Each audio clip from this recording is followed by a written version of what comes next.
Je veux voir l'inspecteur Lestrade tout de suite. Votre nom, monsieur? Dr. John Watson. Est-ce qu'il vous attend, monsieur? Ça m'étonnerait qu'il ne m'attende pas. Ah, je vais aller le prévenir, monsieur.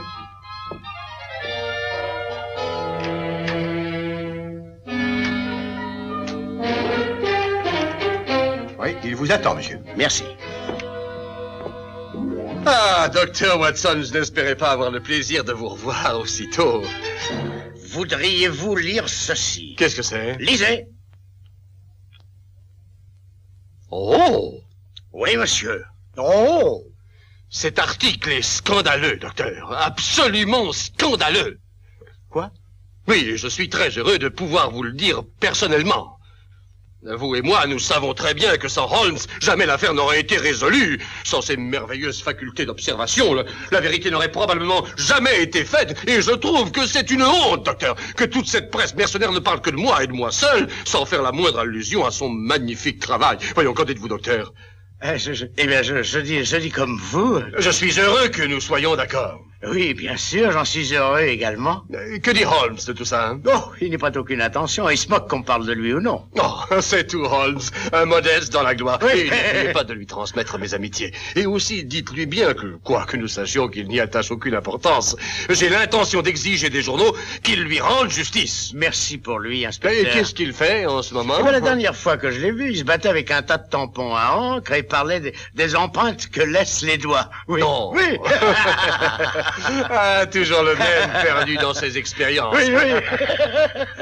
Excusez-moi, monsieur. Oui, qu'y a-t-il? On vient de nous prévenir qu'un meurtre a été commis chez Lord Beryl. Quoi, Lord Beryl, du Foreign Office? Oui, monsieur. Je vous rejoins tout de suite. Excusez-moi, docteur. Je vous en prie. Lord Beryl. Ceci risque de nous mettre dans une situation délicate vis-à-vis du Foreign Office et Dieu sait quoi encore. Puis-je vous être utile? Non, je ne crois pas, docteur. Après tout, peut-être qu'en tant que médecin, bien que j'ignore ce que nous allons trouver, mais oui, vous pouvez m'être d'un immense secours. N'en dites pas plus. Voici l'adresse, monsieur. Votre voiture vous attend dehors. Ah, merci beaucoup. Peut-être pourriez-vous faire savoir à Sherlock Holmes ce qui s'est passé. Mais c'est qu'à dire vrai, je ne sais pas moi-même ce qui s'est passé. Tout à l'heure, vous avez dit que les gens mêlés à cette affaire risquaient de la rendre délicate. Peut-être bien qu'une suggestion de temps à autre pourrait faciliter les choses, on ne sait jamais. Oui, très juste. Portez un message à monsieur Sherlock Holmes au 221 Baker Street. 21B. C'est ce que je disais, 221B Baker Street. Dites-lui ce qui se passe et amenez-le chez Lord Beryl ensuite. Oui, monsieur. Et ajoutez que le docteur John Watson y est déjà. L'appartement est au premier. Oui, très bien, monsieur. «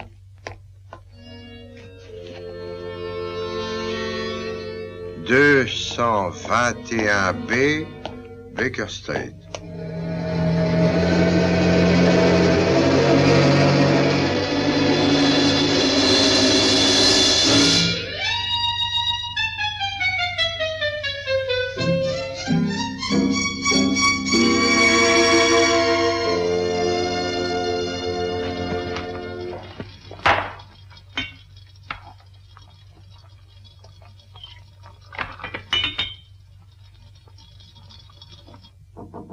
Entrez. Je voudrais voir monsieur Holmes. Oui? C'est vous, monsieur? Mhm. Je suis chargé de vous dire qu'un meurtre a été commis chez Lord Beryl. Et l'inspecteur Lestrade et le docteur Watson y sont déjà, monsieur. Parfait. Que diriez-vous d'une tasse de thé? Du thé, monsieur? Oui. C'est lui que vous préparez? Approchez, approchez, n'ayez pas peur. Je travaille à l'analyse d'un poison dangereux utilisé par les pygmées. Ah, c'est très intéressant, monsieur. Du thé? Eh bien, monsieur, j'accepte volontiers. Du lait avec? Si ça ne vous dérange pas, monsieur. Pas du tout. Du sucre? Oui, monsieur. Ah, attendez, voyons, où est le sucre? Ah, ça y est, le voilà. Le voilà. Bon, servez-vous. Merci, monsieur. Où en étais-je? Ah, et dans quel but faites-vous ceci, monsieur? Eh bien, je pense que certains poisons, pris en quantité adéquate, peuvent avoir un effet bénéfique au lieu d'un effet fatal. De plus en plus intéressant, monsieur. Oui, c'est certain. Qu'est-ce que c'est que ça là-bas, monsieur? Ah, ça, ce sont des feuilles d'une plante des tropiques. Elles m'ont été envoyées par un de mes amis qui a chassé dans ces régions. L'essence de ces feuilles passe le long de ce tube et descend jusque sur la table. Elle est condensée dans cette cornue. À quoi servent les pierres qui sont là au fond? C'est de la chaux. Elle est l'agent catalyseur qui permet à l'essence des feuilles de se mélanger à cette espèce de substance noirâtre que vous voyez là en bas.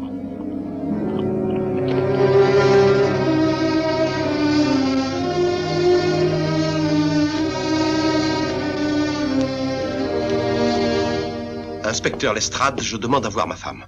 Je suis là depuis plus d'une demi-heure et maintenant j'exige une explication. Votre désir est très naturel, monsieur. Vous savez que Karl Oberstein a été assassiné dans votre bureau. On vient de me l'apprendre et c'est une chose horrible, bien sûr.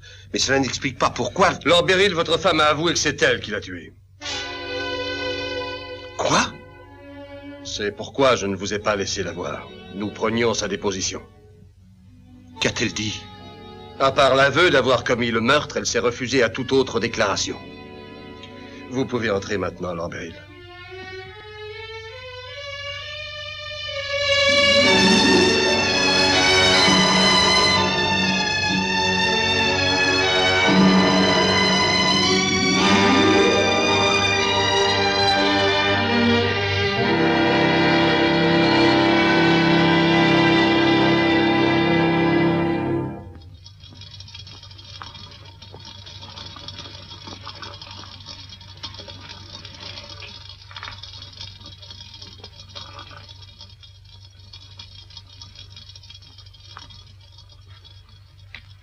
Pourquoi ajoutez-vous cela, monsieur? Pour accélérer l'acidification. Ça y est. Voilà. Tiens, bonjour. Où avez-vous donc passé tout l'après-midi? Le sergent ne vous a rien dit? Ah oui, je me rappelle. Il y a eu un meurtre quelque part. Était-il intéressant? Sans mystère aucun. Ah ah.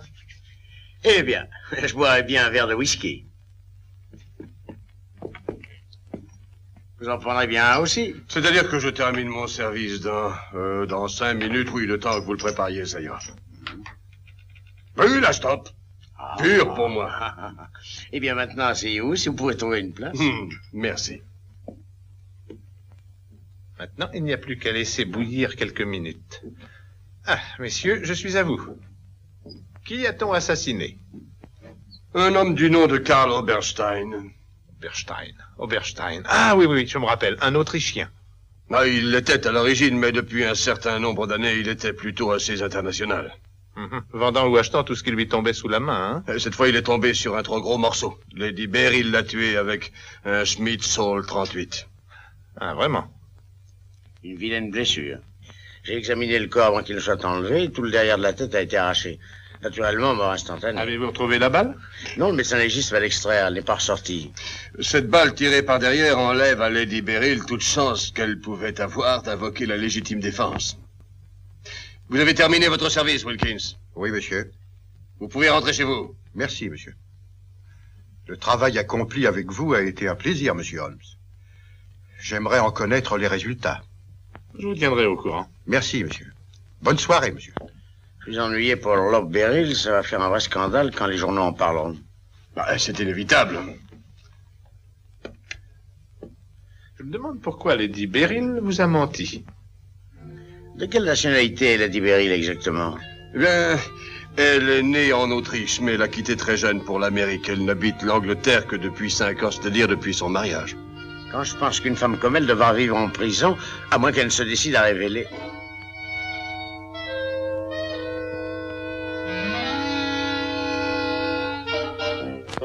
Qu'avez-vous dit? Je vous demande pardon? Qu'avez-vous dit à l'instant? Je n'ai rien dit du tout. Oh, si, voyons. Vous avez dit, je me demande pourquoi Lady Beryl vous a menti. Ah, ça. Mais qu'entendez-vous par ça? Mais rien, excepté bien sûr que Lady Beryl n'a jamais tiré sur Oberstein. Pourtant, elle a dit l'avoir fait. Ça ne change rien, elle n'a pas tiré sur Oberstein parce qu'elle n'a pas été tuée d'un coup de feu. En réalité, Oberstein est mort assommé. Le revolver que vous prenez pour l'arme du crime appartenait à Oberstein. Elle l'a trouvé à côté de lui et elle a prétendu l'avoir tué à seule fin de protéger son mari. Elle n'est pas plus coupable que vous ou moi. Soyez gentil de prendre ça une minute. Voudriez-vous répéter ça? Bien sûr, c'est aussi clair que... Voudriez-vous me tenir ça? Oui, ce n'est pas clair pour moi. Vous m'avez dit que Lady Beryl s'était accusée d'avoir tiré sur Oberstein, mais ce n'est pas d'un coup de feu qu'il a été tué. Ce n'est pas parce qu'un homme est trouvé avec le derrière de la tête éclaté et un revolver à côté de lui qu'il est mort d'un coup de feu. Merci beaucoup. Vous allez jusqu'à affirmer que la balle est restée logée à l'intérieur du crâne, parce qu'elle n'est pas ressortie par le front. Mais la connaissance la plus élémentaire de la balistique vous apprendrait que c'est toujours le côté opposé à l'entrée de la balle qui est endommagé. Le point d'entrée, lui, est toujours propre. Mais il y a le revolver, un revolver autrichien. Et Lady Beryl est autrichienne. Bien sûr, seule une Autrichienne peut tuer un Autrichien. Tenez-moi ça une petite minute. Lady Beryl a vu Oberstein étendu par terre et en a tiré la même conclusion que nous. Lady Beryl est innocente. Alors quelqu'un d'autre est coupable? Brillant. Nous devons retourner sur les lieux du crime et recommencer nos recherches. Vous venez avec nous, Holmes. Ces sottises peuvent attendre. Sottise? Oui, sottises. Sottise. Sottise! Vous avez dit sottise! Laissez-moi vous dire, inspecteur Lestrade, que si les méthodes de recherche de la police de notre pays étaient seulement un peu plus avancées que celles en vigueur à l'âge néolithique, je n'aurais pas, moi, à me livrer à des recherches dont, un jour prochain, vous et vos semblables bénéficieront. Mais c'est un point important, monsieur Holmes. Le seul point important, c'est un minimum de sens humain, ce dont manquent totalement les magistrats de nos tribunaux. Mais vous le croyez vraiment? Certainement. Et je vous dirai encore autre chose, inspecteur Mais Lestrade. je vous écoute. C'est que vous devriez faire preuve de sens d'enquête.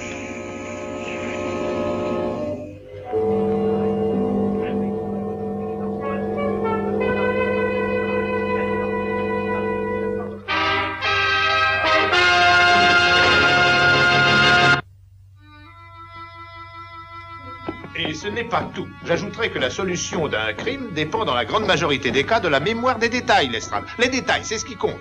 Elle est là. Je pourrais la garder pour s'être accusée d'un crime qu'elle n'a pas commis, mais... Eh bien, avec le Foreign Office et tout le reste, je ne crois pas que je le ferai. Non, Lestrade, vous devez la relâcher. Et puis ça peut aider à découvrir le véritable coupable. Exactement. Inspecteur Lestrade.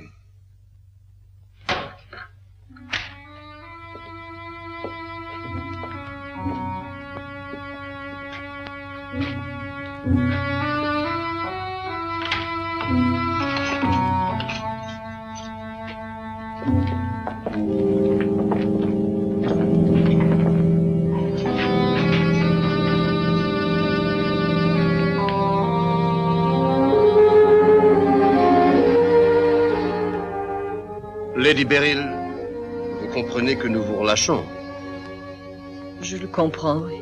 Savez-vous pourquoi? Non. Nous avons pu prouver que vous n'avez pas commis le meurtre dont vous vous êtes accusé. C'est ça. Mais nous aimerions savoir pourquoi vous vous êtes accusé de ce crime.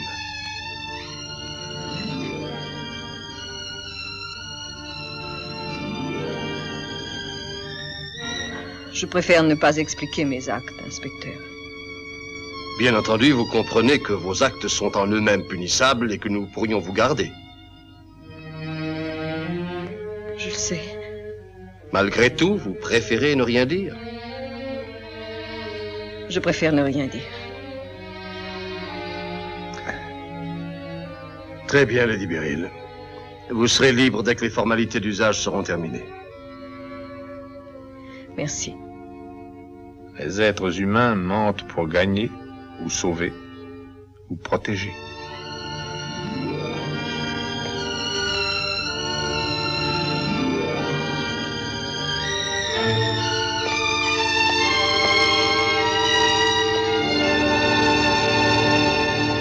Je ne sais comment vous remercier, monsieur Holmes. Veuillez toujours me considérer votre débiteur. Pas du tout. Merci. Vous faites partie du Foreign Office, je crois, Lord Beryl. J'en fais partie. Vous aviez déjà rencontré M. Oberstein. C'est vrai. Exactement quand? La semaine dernière. Pour la première fois? Et la dernière fois. Je vois. Je crois savoir qu'il avait l'habitude d'offrir de grosses sommes d'argent aux personnes haut placées en échange de renseignements qu'il pouvait lui fournir.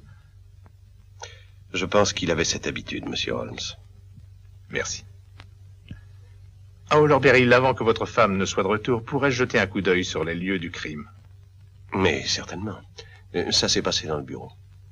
Si vous le permettez. Ma maison est à vous. Merci.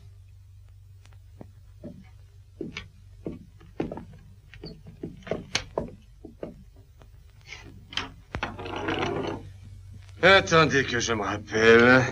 Karl Bernstein devait être à peu près là. Ah, évidemment, le corps a été enlevé. Oui, évidemment. Je sais que vous avez l'habitude de ne jamais laisser de traces, Lestrade. Écoutez, Holmes, j'ignorais à ce moment-là la tournure qu'allait prendre cette affaire. Oberstein avait la tête ici, Holmes, et les pieds là. Merci, Watson.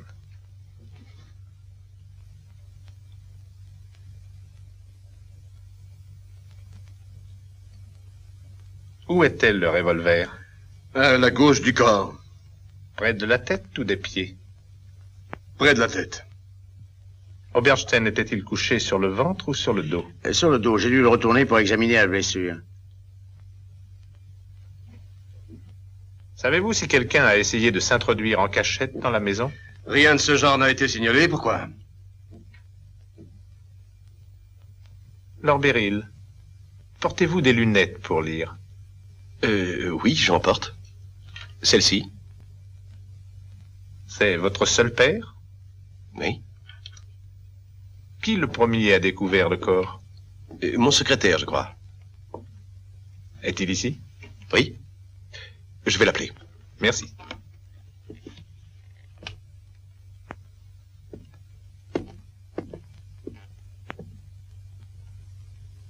Lestrade.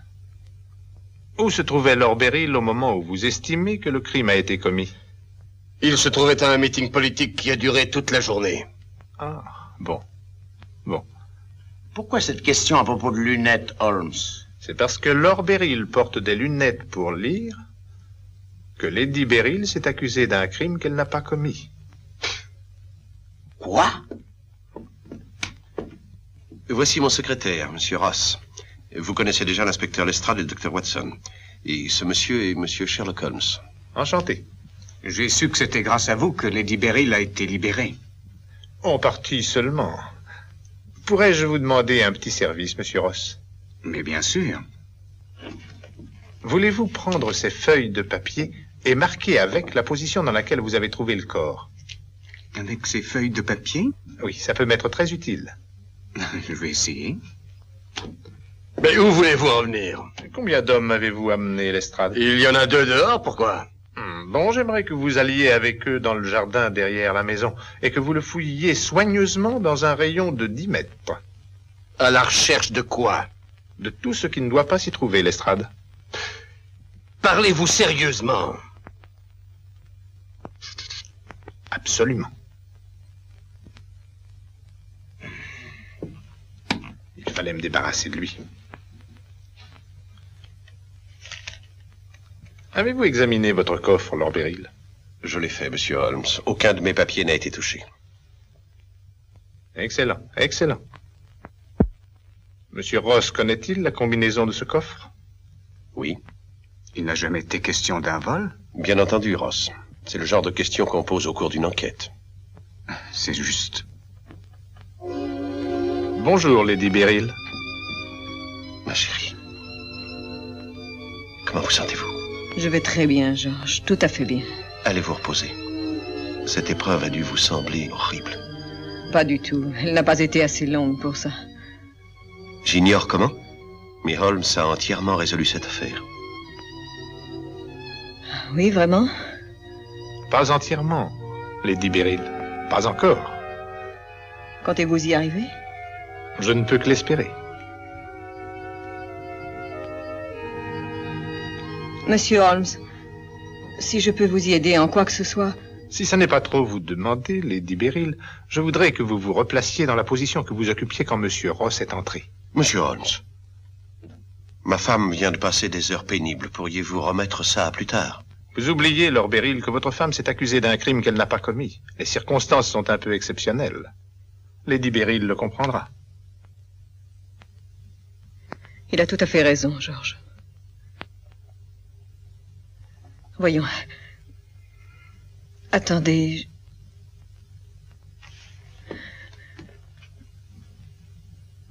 Je me tenais ici.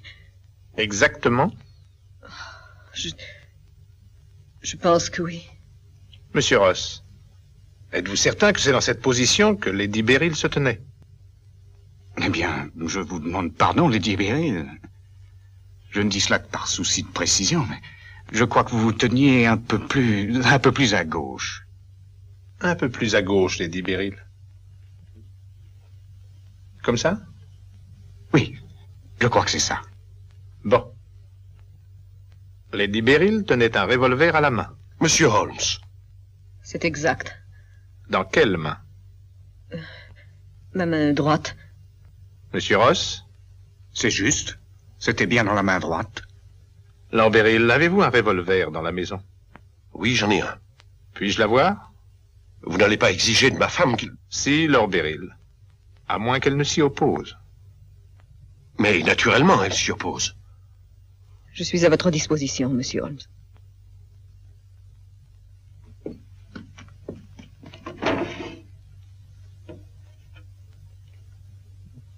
Excellent. Un calibre 38. Regardez, Watson. Il porte un numéro qui suit de près celui du Schmidt-Saltz, le revolver en question.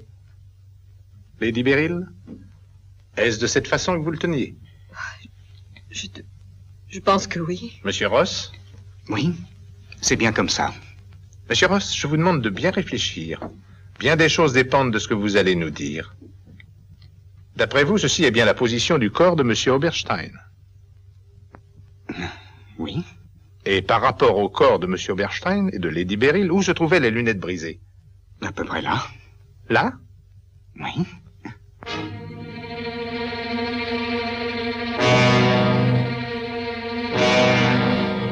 Watson, quand vous avez examiné le corps, y avait-il des débris de verre auprès de lui? Absolument pas. Vous l'affirmez? Certainement. Mais oui, je ne sais plus où j'ai la tête. Il n'y avait pas de lunettes brisées sur le plancher.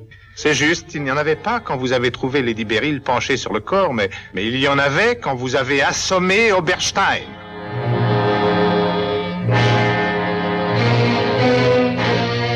Avant d'essayer de fuir, Monsieur Ross, regardez Lady Beryl.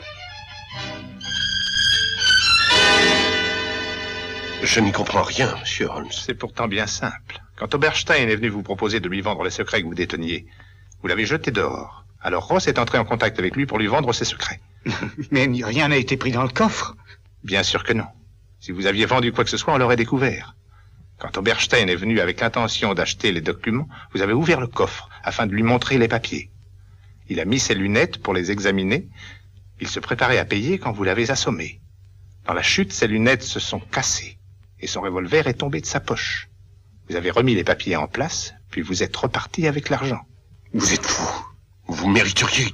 Les ennuis commencèrent lorsque Lady Beryl découvrit le corps. Vous avez mal interprété la situation. J'ai cru que c'était le revolver de mon mari. Semblable, mais pas le même. Et les lunettes. Un modèle de verre très courant. Vous avez ramassé les morceaux, excepté quelques fragments. Et vous avez jeté la monture. Oui.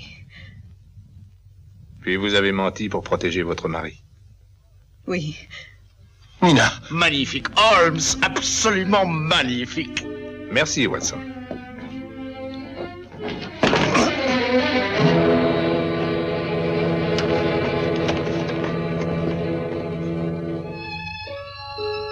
Je vous serai éternellement reconnaissante, Monsieur Holmes. C'est moi qui vous suis reconnaissant. Ce n'est pas souvent que l'on rencontre une femme comme vous. Je ne réalise pas encore ce qui s'est passé, mais je sais que nous avons contracté une grande dette envers vous. Ah, j'ai mis le jardin sans dessus dessous, Holmes. C'est tout ça pour trouver qu'une vieille paire de lunettes est brisée en plus. Vraiment? Monsieur Holmes a éclairci le mystère, inspecteur. Ah oui, comment? Grâce aux détails, Lestrade. Ces petites choses qu'on doit toujours se rappeler. Ces petites choses qui font la différence entre le succès et le désastre. Il ne faut jamais oublier que la différence entre... Oh! C'est terrible, Watson! Qu'y a-t-il, Holmes? J'ai oublié d'éteindre le gaz avant de partir. Tout Baker Street va sauter, mon Dieu. Holmes, moi je l'ai éteint. Oh. Lestrade, tenez ça. Holmes! Holmes! Holmes! Holmes! Holmes!